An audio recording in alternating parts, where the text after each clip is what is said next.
नमस्कार। आप देख रहे हैं आपका अपना VKDK न्यूज चैनल। तो चैनल को सब्सक्राइब करें और बेल बटन दबाएं ताकि हमारी हर न्यूज़ आप तक साझा हो सके।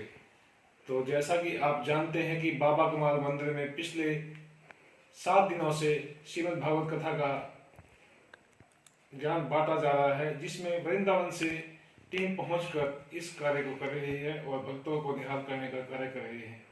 तो आज 7वें दिन इस श्रीमद् भागवत कथा का समापन हुआ, जिसमें अनेक झांकियां निकाली गई। तो आइए देखते हैं और महाराज से सुनते हैं।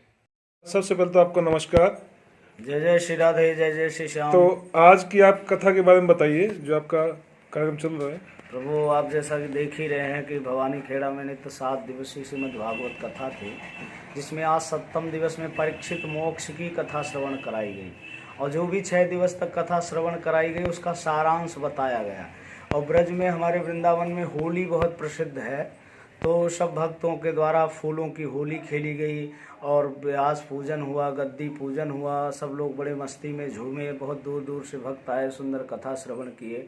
और आज के कथा का सारांश ये था कि व्यक्ति जीवन में कहीं भी भटक जाए, लेकिन लास्ट में उसे भगवान के चरणों में ही आना है। तो हम सब लोगों ने इस बात से श्रवण किया कि शरीर जैसे परीक्षित जी को सर्पदंश का श्राप था, तो उनसे पूछा गया कि भैया तुम मरोगे, भागवत कथा श्रवण की है। तो परीक्षित जी ने कहा हमारा जन्म ही नहीं हुआ तो हम कैसे मरेंगे। तो मतलब कहने का अर्थ ये है कि जन्म तो केवल शरीर का होता है, आत्मा अजर है, अविनाशी है, शाश्वत है, चिन्मय है, उसका कभी अंत नहीं होता। ये सारी कथा सबको श्रवण कराया गया। सब लोग बड़े भाव से आनंदित हुए। सब लोगों ने बहुत सुंदर कथा श्रवण की। तो यहाँ की जनता का कितना सहयोग मिला आपको? यहाँ की जनता का, जैसा कि मैं देख पा रहा हूँ, हर जगह से काफ़ी अच्छी सुलझी हुई जनता है, खासकर माताएं और भैया बंधु बहुत प्रेम से 3-3 घंटा बैठ के एक आसन पे कथा श्रवण किए। बहुत आनंद आया, बहुत अपार प्रेम था इन सब का। तो आगे की यदि कुछ योजना बनती है भवानी खेड़ा वासियों की, तो कैसा रहेगा, आप आएंगे? बिल्कुल प्रभु, हम बड़े संतुष्ट हैं यहाँ के लोगों से, यहाँ की माताओं से। कभी भी कोई ऐसा कार्यक्रम होता है तो हम सहज में ही भवानी खेड़ा आएंगे। तो यहाँ कुछ कमी आपको लगी? नहीं, कमी की तो कोई बात ही नहीं। जहाँ भगवान आ जाए, भागवत आ जाए, वहाँ कमी वाली तो कोई बात हो ही नहीं सकती। हमारे घर में ना ऐसी प्रार्थना करिए भगवान से, कृपा नहीं भगवान से चलिएगा।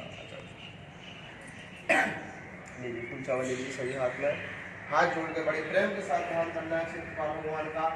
यज्ञ की रक्षा करे जो सदा और काश के कोतवाल कहाते हैं, भक्तों की कामना पूर्ण करे, माता वैष्णव धाम की शोभा बढ़ाते हैं। कष्ट मंगल दूर है, हमारे कष्ट मंगल है, जो भी कष्ट हमारे में जो अमंगल हो रहा है उनको दूर करिएगा। कष्ट मंगल दूर करो, कर जोर के आज शीश नवाते हैं। हे अष्ट भैरव सुन लो विनती हमारी, आतुर भक्त तुम्हें बुलाते हैं। यम यम यक्ष रूपम 10 ऋषि वदनम भूमि सम संहार मूर्ति श्रेषम कृतम चट शेखरम चंद्रमनम दम दम दम धिग्रकेशम कृतम नखमुखरम दुग्रके रेखा करालम पम पम पम पापनाशं नमते पशुपते भैरवम। क्षेत्रपालवासी क्षेत्रपाल मंडल देवताभ्यो श्री भैरव भगवान देवताभ्यो प्रार्थना पूर्वक नमस्कारोमि। तुम्हारे महल की गरीबा गया है, तुम्हारे गरीबा गया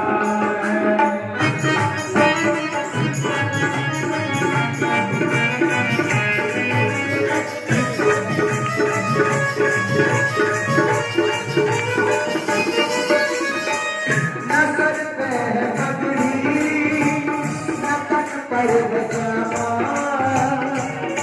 दो रैया नाम है सुना, बता दो रैया को नाम है सुना। नजर पे पगड़ी नकट पर है सुदामा बता दो कन्हैया को नाम है सुदामा नसर पे है पगड़ी नकद पे है जमा बता दो कन्हैया को नाम है सुदामा बता दो कन्हैया को नाम है सुदामा तुम एक बार मोहन सजा कर कह दो तुम एक बार मोहन सजा कर कह दो कि मिलने सका बस नसीबा गया है कि मिलने सका बस नसीबा गया है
Yeah.